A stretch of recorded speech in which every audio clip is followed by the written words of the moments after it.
Mau dapat nilai poin tinggi, yang pertama harus ngomong yang pertama. Ini ngomong 2 kali. Bukan ngomong yang kedua ya, berani ngomong 2 kali. Jadi ingat, jangan pernah katakan setuju dengan pendapat teman kita, dan jangan pernah katakan tidak setuju dengan pendapat teman kita.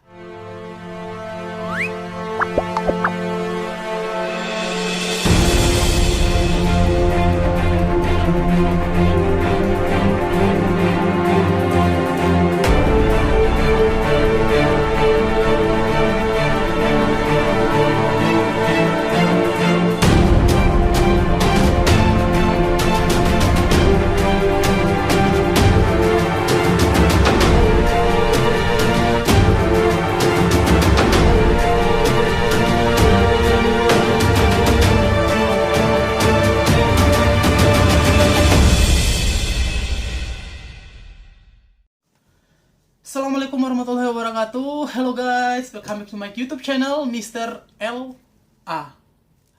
Dan hari ini saya akan memberikan saran kepada teman-teman supaya bisa memanfaatkan kesempatan untuk lolos ujian tahap 2, seleksi tahap 2 Nusantara Sehat ini. Sebelum saya lanjut video ini, terlebih dahulu saya ucapkan kepada teman-teman selamat untuk teman-teman yang sudah lulus tahap 1. Saya rasa tahap 1 juga banyak yang tidak lolos, dan untuk yang sudah lolos dipergunakan kesempatan ujian atau seleksi tahap 2 ini. Nah, di seleksi tahap 2 ini teman-teman itu kan ada 3 seleksinya, ada tes psikotes dengan beberapa rangkaian tes, ada discussion atau FGD, sama ada seleksi sama yang terakhir wawancara. Nah, di sini saya akan membahas trik atau hal-hal yang harus dihindari ketika diskusi dan wawancara. Nah, di diskusi sebelum ke wawancara biasanya akan ada diskusi dulu, dilakukan FGD dulu, atau itu diskusi grup. Ya, diskusi grup ini kalau teman-teman bilang bahwa yang penting saya udah lolos psikotes, sebenarnya semuanya berkesinambungan teman-teman. Membantu nggak diskusi sama wawancara ini untuk menunjang kelulusan Anda? Ya, sangat membantu malahan gitu. Ada beberapa orang, atau saya sendiri nih secara pribadi, waktu di tes psikotes karena grogi itu banyak soal-soal yang saya tidak bisa jawab dan saya tidak yakin. Tapi ketika diskusinya saya bagus dan wawancaranya juga ditanya-tanya itu hampir semua bisa dijawab, akhirnya saya waktu itu ketika didiskusi dan wawancara langsung merasa yakin bahwa kayaknya saya akan lolos gitu. Nah, ada hal-hal yang harus dihindari dalam diskusi maupun wawancara nanti gitu, buat teman-teman supaya bisa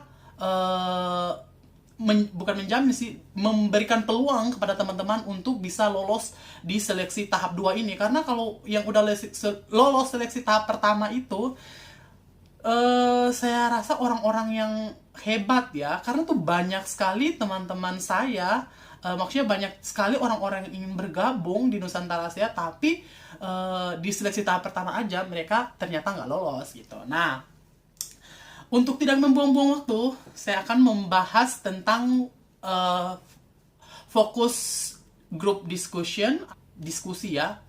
Nah, di tahap diskusi itu teman-teman nggak usah khawatir, teman-teman akan apa sih yang dibahas gitu ya.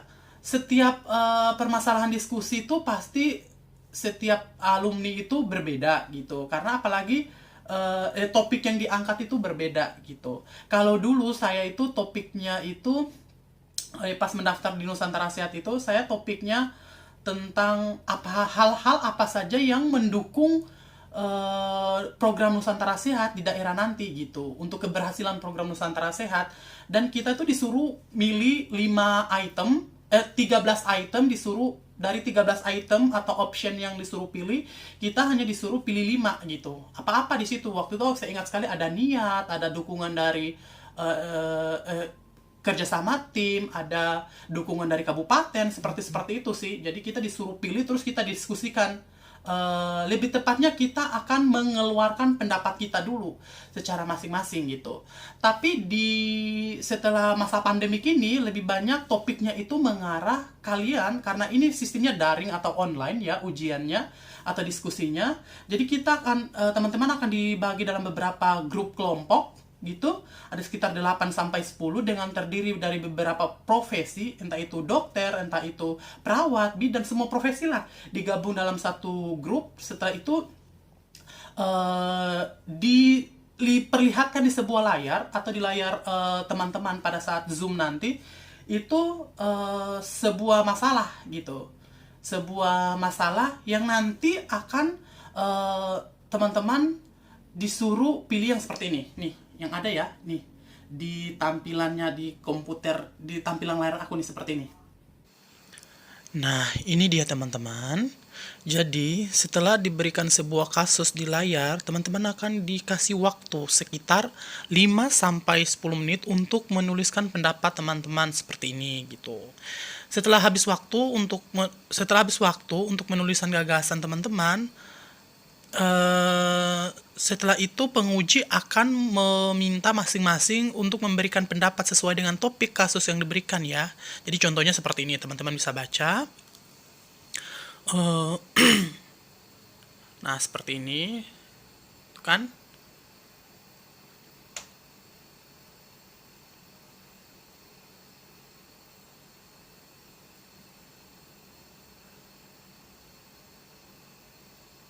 Nah, nih. Dilihat dari kasus. Jadi kita waktu itu dikasih kasus tentang COVID gitu. Jadi dilihat dari kasus di atas, meningkatnya kasus COVID-19, bahkan negara Indonesia menjadi negara tertinggi dengan kasus COVID se-Asia Tenggara. Salah satu penyebabnya karena kurangnya kesadaran dan pengetahuan masyarakat, ditambah lagi dengan munculnya berita-berita hoaks yang banyak beredar tentang COVID-19 yang membuat masyarakat menganggap remeh kasus COVID-19. Kira-kira apa nih gagasannya dan teman-teman gitu. Akhirnya kita menuliskan beberapa poin seperti ini. Gagasan dan implementatif, ada saran perbaikan lingkungan, apa saja yang harus diberikan, terus ada prioritas dan waktu pelaksanaan, dan komitmen gitu. Jadi kasusnya pasti setiap angkatan itu akan beda-beda. Ini saya kasih sebagai gambaran aja, nanti diskusinya seperti ini gitu.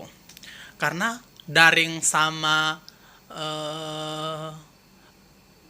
diskusi langsung itu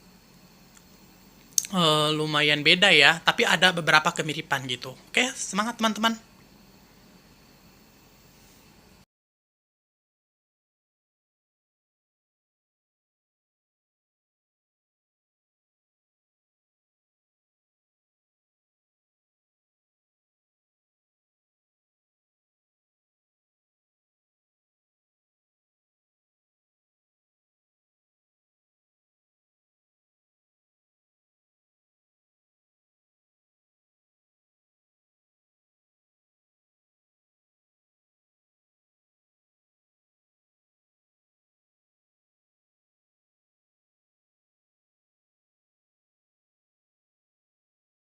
Nah, tuh. Dah? Oke. Nah, sudah kan? Nah, kalau teman-teman udah baca, berarti nanti di situ setelah itu teman-teman disuruh yang kayak tadi itu. Disuruhlah buat dari masalah itu yang teman-teman lihat, itu disuruh buatlah gagasan dan tindakan implementatif dari hasil eh, yang kalian lihat tadi gitu. Jadi gagasan apa kira-kira yang kalian bisa lakukan untuk melakukan untuk mencegah atau menyelesaikan kasus itu. Dan itu akan di rolling per orang gitu. Jadi nggak usah rebutan, itu akan di rolling. Setelah itu dari permasalahan-permasalahan yang ada, kenapa saya nggak berani bilang bahwa ini masalahnya, nggak bisa seperti itu, karena itu setiap masalah itu ke orang itu, setiap diskusi itu perekrutan itu beda gitu, topik yang diangkat itu beda gitu. Tapi pasti ada beberapa yang yang saya kasih gambaran aja, jadi biar teman-teman nanti nggak bingung, ada gambaran, oh nanti diskusi itu seperti ini. Setelah teman-teman lihat yang kayak saya tampilkan tadi itu kan masalah kita tuh tentang penanganan COVID-19 di Indonesia gitu. Gagasannya apa gitu yang bisa kita lakukan, itu yang pertama. Terus saran dan perbaikan lingkungan gitu. Jadi kita di situ, saya menulis di sini ya, untuk saran perbaikan lingkungan, menyediakan dan memastikan tersedianya sarana dan prasarana cuci tangan seperti itu. Untuk menyelesaikan COVID ini, mencegah COVID ini, apa aja yang bisa dilakukan di lingkungan kita, yang disediakan di lingkungan kita. Salah satunya kebersihan ya, bersihan sama yang paling beresiko tertular itu apa, melalui tangan kan. Jadi wajib memiliki penyediaan tempat cuci tangan di sekitar rumah gitu, atau sekitar lingkungan gitu. Nah, kalau teman-teman udah baca seperti itu, nanti teman-teman pahami sendiri apa-apa nanti yang setelah diskusi itu yang ingin saya tekankan di sini buat teman-teman. Yang pertama, ya, setelah kita di diskusi itu kan ditanya yang pertama kali, kira-kira ada yang mau memberikan tanggapan? Nah, itu kan nggak diteriakin nama-nama satu-satu, si ini, enggak. Ditanya siapa yang pertama. Ini dia poin yang terpentingnya. Kalau bisa teman-teman dari 10 orang kandidat ini harus ngomong yang pertama. Kenapa? Dengan ngomong yang pertama itu, teman-teman akan mendapat poin lebih, menurut aku. Dan kalau aku baca diskusi itu memang seperti itu. Dan ini memang sudah dipraktekkan di beberapa rekan saya. Dan alhamdulillah di tes daring seperti ini, sebenarnya ada beberapa juga pembahasan di psikotes, yang tes psikotes itu. Cuma karena saya nggak sempat, jadi saya bahas yang tentang diskusi aja sama wawancara gitu. Jadi menurut saya, yang pertama, harus ngomong pertama. Itu terpenting, teman-teman bisa dapat nilai plus lah. Itu. Yang kedua, jangan pernah, kan setelah kita ngomong nih, diurutkan, kamu ngomong pertama, setelah itu siapa lagi, ngomong sampai selesai di 10 orang itu. Setelah itu ditanya lagi, masih ada lagi nggak yang mau ngomong?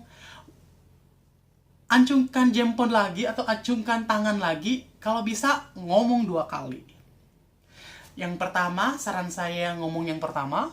Yang kedua, ngomongnya harus 2 kali. Itu udah wajib, udah dapat poin tinggi banget tuh. Yes, benar. Nah, setelah kita udah ngomong yang pertama udah berhasil, di ngomong yang kedua ini kita telaah satu-satu. Apa yang diomongin teman grup kita, teman diskusi kita. Dia ngomongin apa ya? Dia ngomongin apa ya? Dia ngomongin apa ya?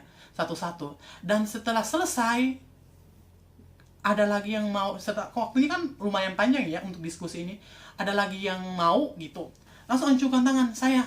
Gitu. Itu udah dapat poin plus. Tapi kata yang harus dihindari adalah, saya setuju dengan pendapat teman yang sana. Itu langsung cut.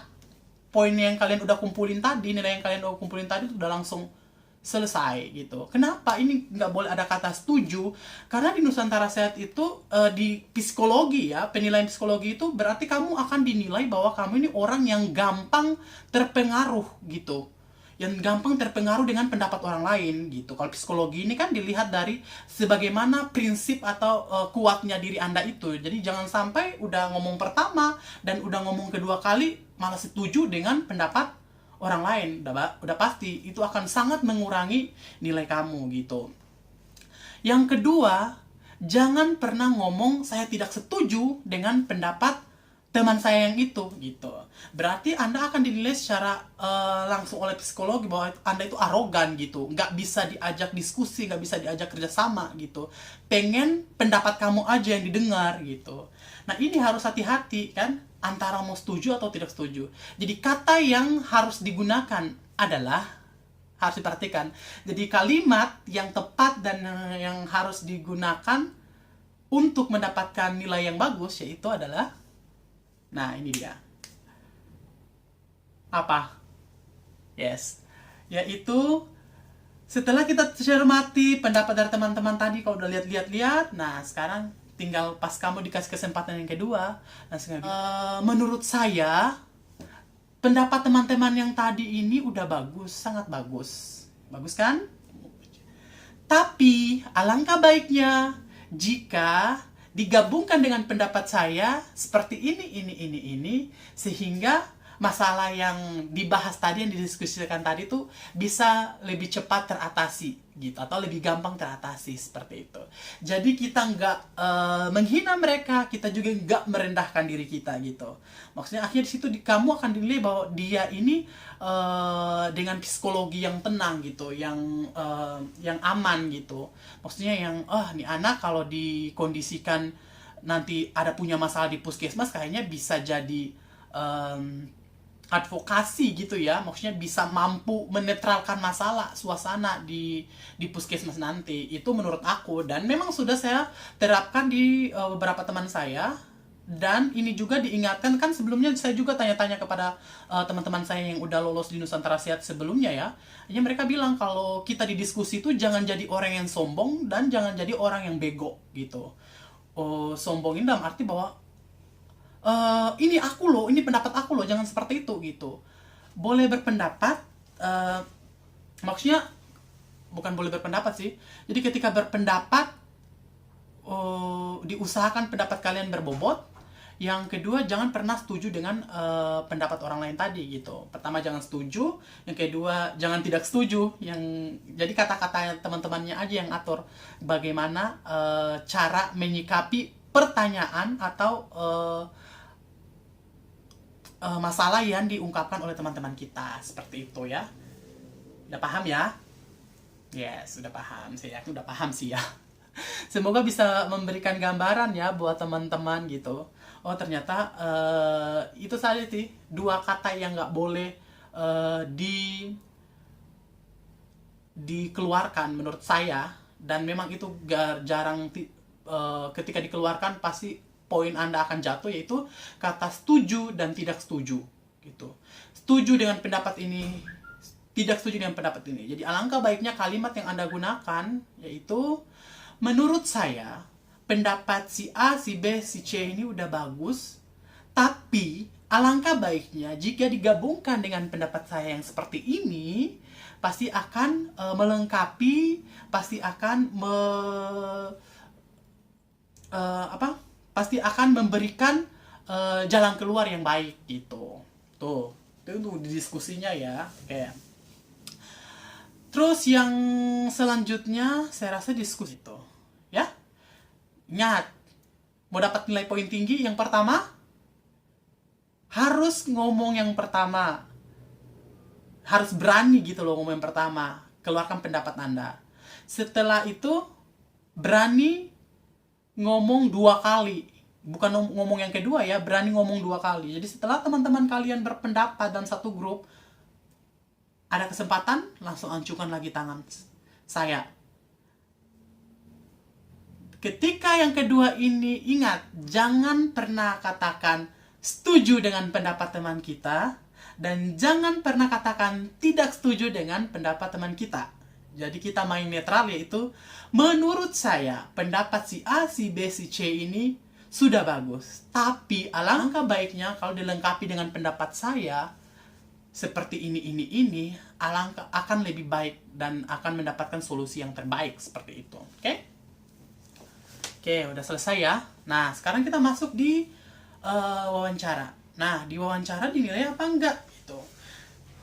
Karena yang saya lihat di daring itu nggak terlalu menegangkan pada saat kita ketemu langsung ya wawancara gitu, karena betul-betul kalau ketemu langsung tuh suasananya itu atau tekanannya itu beda gitu, lebih kayak punya adrenalin yang meningkat gitu, lebih punya ketakutan gitu, itu udah pasti.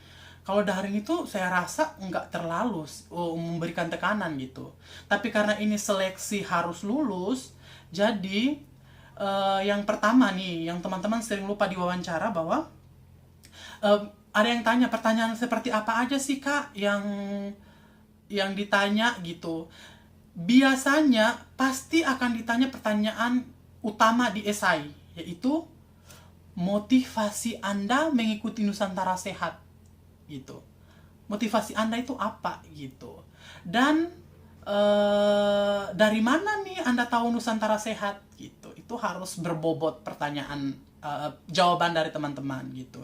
Jangan a u e kebanyakan a. Jadi harus banyak latihan gitu.